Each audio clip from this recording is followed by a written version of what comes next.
आइए समझते हैं स्प्लिट एसी के बारे में शुरुआत से। अब इसमें दो पार्टों में बटी होती है स्प्लिट एसी।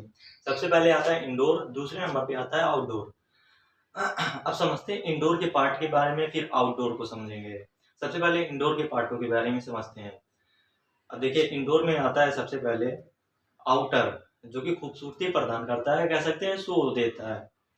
फिर दूसरे नंबर पे आता है एयर फिल्टर, जो धूल या मिट्टी होती है वो इंडोर के अंदर ना जाए या इवापोरेटर से टच ना हो, उसके लिए लगा होता है एयर फिल्टर, वो रोक लेता है धूल या मिट्टी को।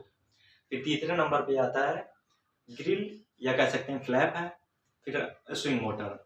अब स्विंग मोटर जब चलेगा तो ये ग्रिल या फ्लैप को ऊपर या नीचे करने का काम करेगा, जिससे हवाएं जो होती है ऊपर या नीचे होती है। फिर आता है ब्लोअर फैन मोटर। अब ब्लोअर फैन मोटर जब चलता है तो रूम की गर्म एयर को खींचता है और इवापोरेटर से टच होके हवाएं जो होती है वो ठंडी हो जाती है। फिर ये फेंक देता है। जब रूम से एयर खींचा, इवापोरेटर से टच हुई, हवा जो होती है, एयर होती है, वो ठंडी हो जाती है। फिर ये फेंक देता है रूम में। मतलब ये हवा खींच के ठंडी में कन्वर्ट करके फिर से फेंक देता है रूम में। फिर आता है पीसीबी।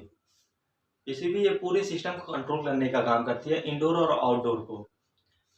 अब आता है इवापोरेटर, जो कि इसमें ठंडी गैस एंटर होती है एक तरफ से, और दूसरी तरफ से गर्म गैस निकल जाती है। इवापोरेटर में ही ठंडी गैस होती है और जब निकलती है गर्म हो जाती है।